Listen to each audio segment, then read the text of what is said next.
Like, even my dad, when I was younger and I said, I want to do that, he said, not in my lifetime. Hoorah! Hoorah! Answering the call of duty, women Marines signing up for combat. Their next challenge on and off the battlefield. When the freeway turns into a parking lot, the new system of signs that will help you find your way home.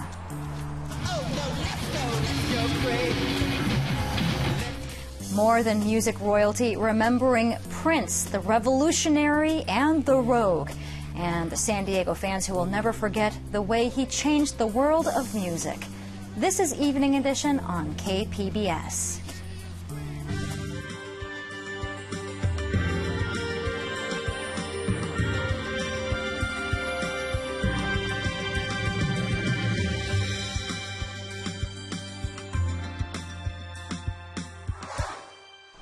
Good evening and thanks for joining us. I'm Maya Trabulsi. We start tonight with the Chargers. They've unveiled their vision for a downtown stadium today. Check it out. These conceptual designs show what the team thinks could work for a stadium and convention center expansion. The design process continues with the Joint Powers Authority and city leaders. On Saturday, the team will begin a signature drive for a stadium ballot measure. They hope it would qualify for the November election. The measure would help pay for the stadium by raising San Diego's hotel room tax to 16.5%. A tentative agreement has been reached today that has averted a potential disruption of bus service in the North County. We first told you about a possible strike last night that was imminent by North County Transit District drivers. A tentative 3-year deal has been reached between First Transit, the firm that contracts with NCTD, and drivers. A vote to ratify the agreement will happen next week. A strike would have impacted the NCTD Breeze bus service, as well as the Lyft paratransit service and Flex On Demand program. We're learning more details today about how Volkswagen owners will be compensated following the company's emission test scandal. A judge says a new agreement will give 2 options to people who bought hundreds of thousands of Volkswagen vehicles that were rigged to cheat on emissions tests. They can choose to have the automaker buy back the cars or fix them. The deal would also include what the judge calls substantial compensation. Following up on an ethics violation by Coastal Commissioner from San Diego, the Fair Political Practices Commission handed Commissioner Gregory Cox a $3,000 fine today for a conflict of interest decision. Cox, who is also a San Diego County supervisor, voted last year to expand SeaWorld's Orca facilities while his wife owned stock in SeaWorld. Cox says he was not aware his wife owned such stock at the time. Dearly beloved, we are gathered here today to get through this thing called life. The early death of a music legend has left the world reeling. Pop music superstar Prince died at his home today.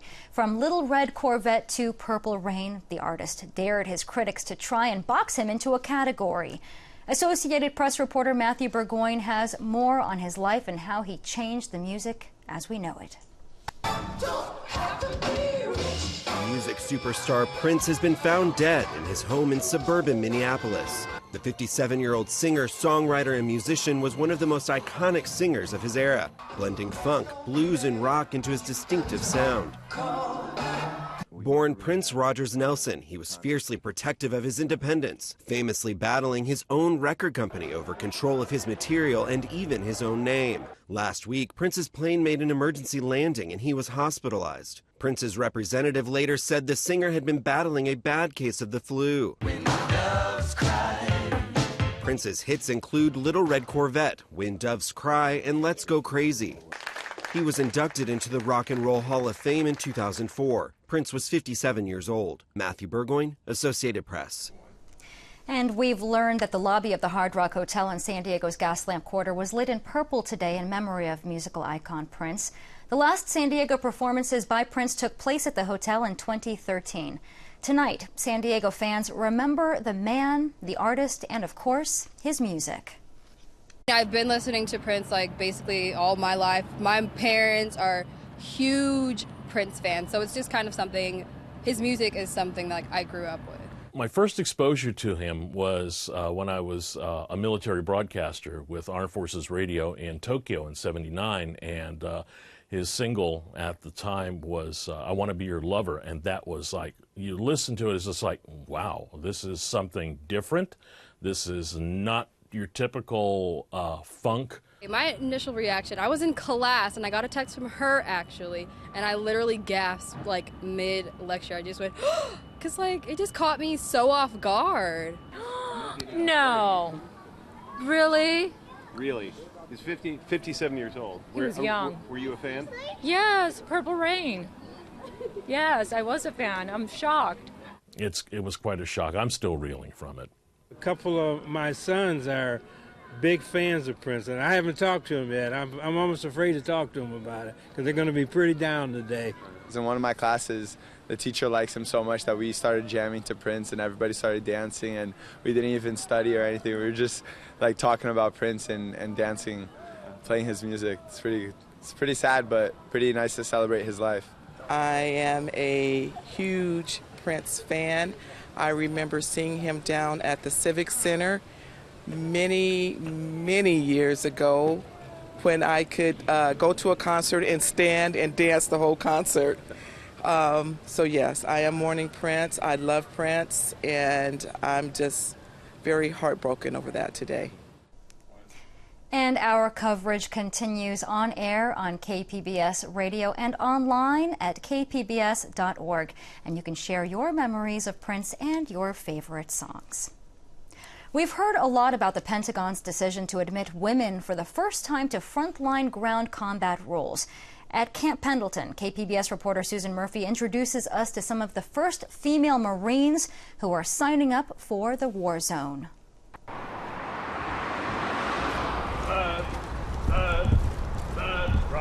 So if you can like get your legs so that you have pockets, it should bring your barrel up a little bit higher. This is gonna come as a surprise, but I was the cheerleader for 5 years.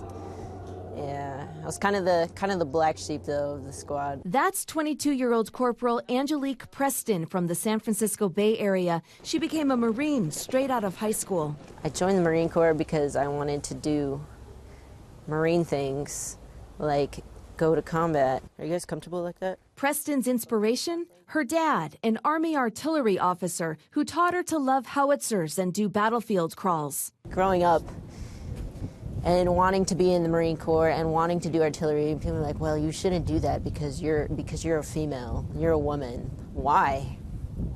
I want to go. Bam, just like so, bam. Now, the Marine Corporal can. The Pentagon has cleared the way for women who qualify to join ground fighting forces. Preston has submitted her application for field artillery. It's one of the most demanding and dangerous jobs in a war zone. I'm good at it, and I can do it better than some of the men can, and a lot of times they get kind of butthurt, you know? Preston proved herself last year. Alongside men, she carried 100-pound loads for distances of 200 meters in the California desert, then loaded and fired howitzers. The avid weightlifter was part of a historic experiment to see if women could handle the rigorous requirements of combat. Shortly after the experiment ended, the Defense Secretary in December ordered all ground combat units opened to women. Coming into these kind of jobs, you have to be emotionally and physically strong. You can't just be one or the other. She works now as a marksmanship coach. If her application is accepted, she's prepared to prove to her male counterparts she's worthy to serve beside them. If a guy gets shot and a female picks him up and drags him off to safety, he's not going to care anymore that she's a female. Preston's determination comes from people who have tried to discourage her. Like even my dad, when I was younger and I said, I want to do that, he said, not in my lifetime.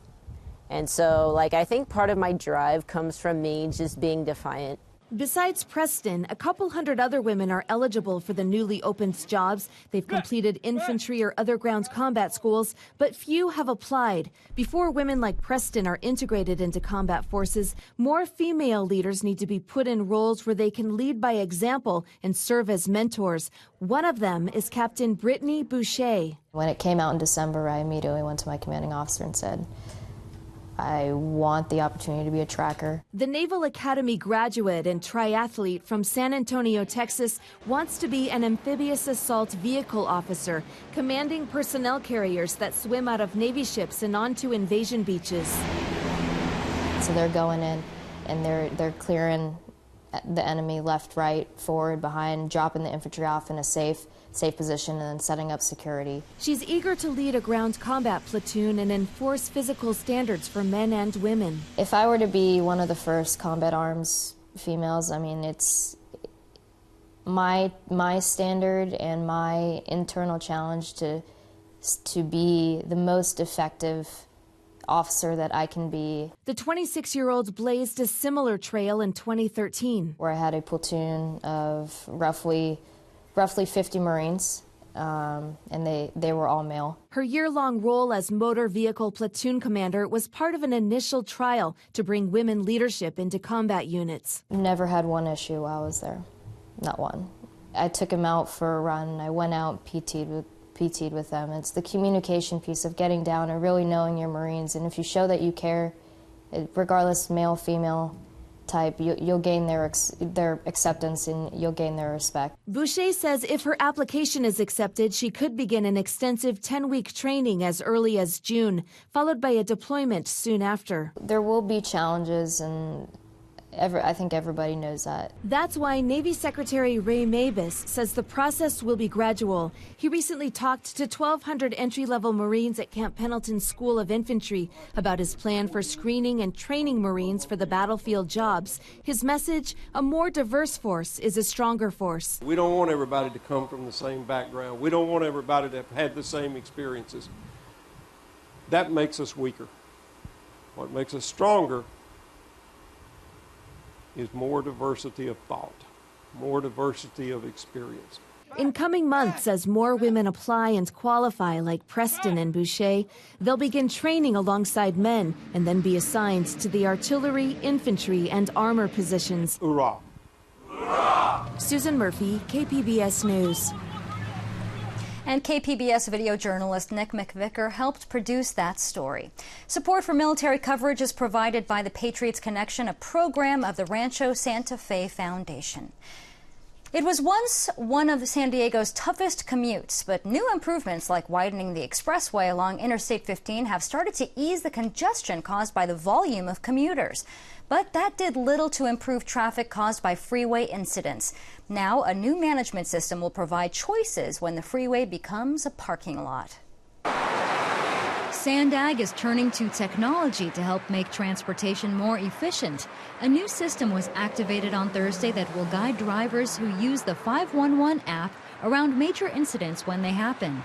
The system between State Route 78 and just north of the 52 will feature electronic signs, alternate routes, as well as controlled signal timing at traffic lights. The example here is if there is a delay causing incident, the system can automatically develop a rerouting alternative and message that information to you, and then hold the traffic signals in a green signal phase longer to allow you to get through that local alternate route more quickly than you would if the signals were not interconnected. Ray Traynor with Sandag said agreements between each of the cities and Caltrans, and is a first-of-its-kind cooperation in the country. A storm system is heading toward California tomorrow, but Molly Cochran says it looks like San Diego will remain dry this week. That's tonight on KPBS Weather Report.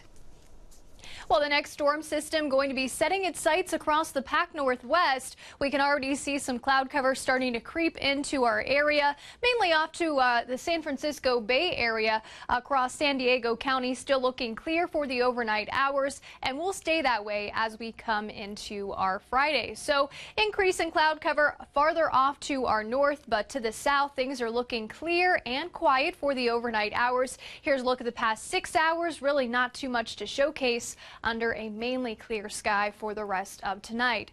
Temperature-wise, in the 60s in San Diego, right around 43 in Ramona for tonight. Mount Laguna a little bit cooler in the higher elevations with our temperatures in the mid-30s. Now, as we take a look at Friday, we do have that system, as I just mentioned, coming into the area. So that's going to be producing cloud cover and some much-needed rain into California, mainly sticking into the San Francisco Bay Area with some mountain snow across the Sierra Nevadas. Now, we will be amiss with this system, but as we look further into the models, by the time we head into Tuesday night of next week and into Wednesday, that looks to be our next shot at some cloud cover and some unsettled weather. Also going to be a little bit breezy across Southern California as we head into Friday.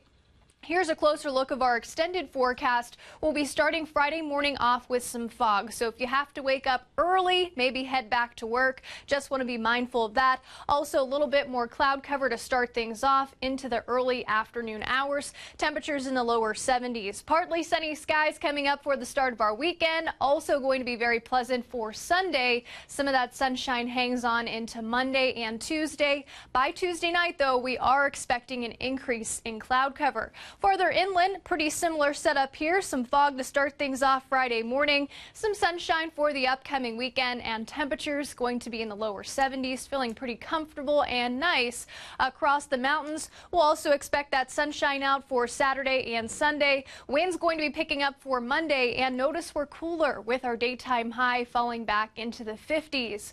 Across the desert, we'll be in the 90s for Friday, definitely feeling the heat with some sunshine. Partly sunny skies into Saturday, but feeling a little bit cooler in the upper 80s. We'll be back in the 90s for Monday or Sunday, and then by Monday, that's when we're really going to be a lot cooler. Temperatures falling back in the upper 70s, but we will stay dry. Molly Cochran, KPBS News. The UC San Diego School of Medicine says it will take part in an effort to collect DNA samples from 50,000 autism patients. It's being called the largest study of the disorder ever conducted in the country. The study will provide research to study and share so researchers can look more effectively for biological mechanisms behind autism and how genetic and environmental factors may play a role. Sponsored by the Simons Foundation Autism Research Initiative, the study is called SPARK and involves 21 research institutions across the country. San Diego scientists have completed a long-awaited study of people they call the Welderly. These are elderly people who make it past 80 without much medical help. KPBS science reporter David Wagner says the study suggests they may not have as many genetic advantages as you might expect.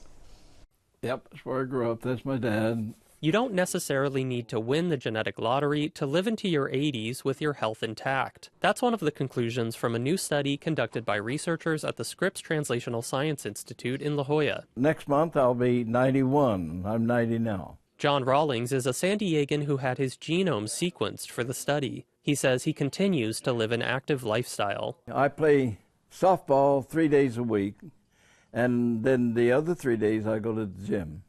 Sunday I go to church. Rawlings says he also keeps his mind sharp by reading regularly. I have a lot of psychology books in there, all that psychology up there. But he suspects his genes have also done a lot to help him age better than most people. I think clean living is important, but I don't know that that's more important than genetics. The new results from the Scripps Welderly study do suggest that healthy aging is determined by a mixture of behavior and genetics. The scientists found that compared to typical Americans, the Welderly do have a lower genetic risk of Alzheimer's and heart disease, but they do not have a higher chance of carrying specific genes thought to confer exceptionally long life. Which in some ways I think is good news. Scripps researcher Ali Torkamani is a senior author on the new study. We all might have the potential to be Welderly. The researchers admit they analyzed a fairly small number of people for this study, and their results will need to be confirmed by future research. They're making their data available to other scientists who want to further explore the connection between genetics and long life. David Wagner, KPBS News. They're showing off their skills for a chance to compete at the national level. The Iron Workers District Council held an apprenticeship competition today in San Diego. KPBS video journalist Matt Bowler shows us what makes them tick. That's bragging rights for at least 2 years. And Michael Peterson, apprenticeship coordinator. Okay, this is an Iron Workers apprenticeship competition. Seth Tavake. If I win, then I get to go compete internationally in Texas, and that's against all the unions in the U.S. and in Canada. We all are better at different things. For instance, like some of us are rod busters and tie rebar all day. Yeah, it's a big deal. So, I mean, these guys have been working hard, training hard for this. It starts off at a local competition, and then we pick our top 2 to compete, and every other local has done the same, and then we bring them all together to represent their locals and compete to go to the international. Woo, man, so fast, blind camera. 1 minute. 5 seconds. 1 minute. Fly solo. Get out.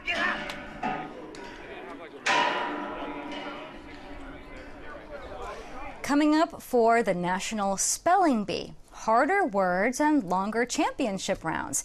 Bee organizers say they're adding new sting to the bee after the competition ended in a tie the past 2 years. Instead of a predetermined list of 25 words for the final 2 or 3 spellers, they'll now have to get through up to 75 words. And bee organizers won't compile the list weeks in advance. That way, they can use more difficult words, if necessary, to respond to the level of the competition. Now, if you've ever wanted to know the definition of TMI, trigger warning, or athleisure, you can now find out in a dictionary. That's because Merriam-Webster announced about 2,000 new words and definitions. Among them, you'll also find Bitcoin and ICYMI, which is the abbreviation for in case you missed it. Editors add words they think have been settled in pronunciation and in meaning. I'm Judy Woodruff. On the next News Hour, a harrowing look at the consequences when the mental health and criminal justice systems fail one troubled individual. That's Thursday on the PBS News Hour.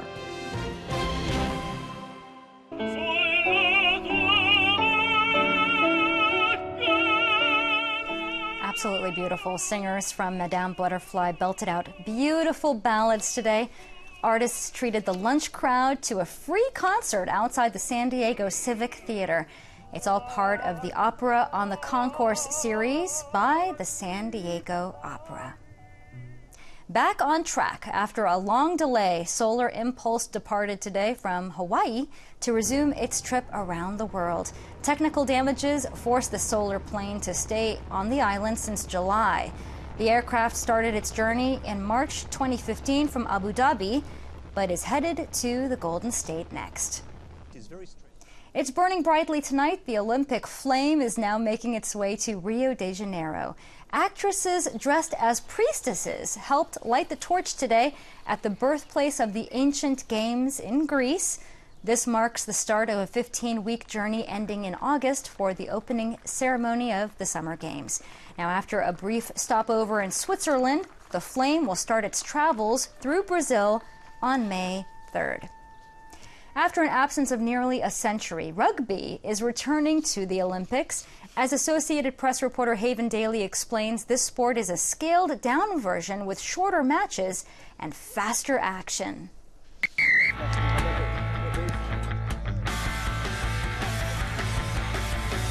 No helmets, no pads, lots of post-match ice bags. The athletes are some of the toughest around, and now both men's and women's rugby sevens are heading to Rio, making their Olympic debut. To have rugby there, join there, I think it adds a real legitimacy to the sport, especially in the United States, where it is definitely a growing sport. Rugby sevens is a slimmed-down, faster version of more traditional rugby union, with 7 players per team instead of 15. Teams move the ball down the field while trying to avoid tackles. Forward passes are not allowed in an attempt to score a try similar to a touchdown in football and a conversion similar to a football extra point.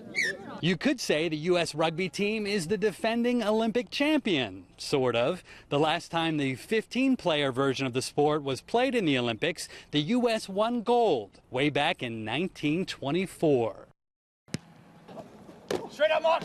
Heading up the U.S. team in 2016, the so-called fastest man in rugby, former track star Carlin Isles, who took up the sport just 4 years ago. Yeah, a lot more people, come up to me and want to learn more about it, especially my family members. Now they're into it, so before they was like, what is rugby? And then, I thought it was crazy. The U.S. team will face stiff competition from rugby royalty, including Australia, New Zealand, and South Africa. But the Olympic favorites may be Fiji, which recently won an international tournament held in Las Vegas but has never won an Olympic medal in any sport. There's nothing less than the gold medal that they are looking for. They don't want the silver, they don't want the bronze. They want the gold medal back at home. Even with the tough competition, the U.S. team is confident they'll bring home some hardware from Brazil. Good stuff. Well done, boys. Can we medal? Absolutely we can, but this is the beauty of this game. If you're slightly off, you get knocked off. If you're on your game, you've got every opportunity. Whichever country wins gold, the sport itself may be the true winner, as millions of fans worldwide will be introduced to rugby in Rio. Everyone, put your hands together for Team USA. Haven Daily, Associated Press, Las Vegas. Tune into KPBS Radio tomorrow. Here's a look at what we're working on for tomorrow in the KPBS newsroom. On Morning Edition, remembering the man who could play guitar like Jimi Hendrix, he could sing like James Brown, and turn out pop melodies worthy of Motown. We'll have more on the life and the career of Prince tomorrow on KPBS Radio. And you can find tonight's stories on our website at kpbs.org/evening edition. From all of us here at KPBS, thanks for watching and have a great evening. Good night.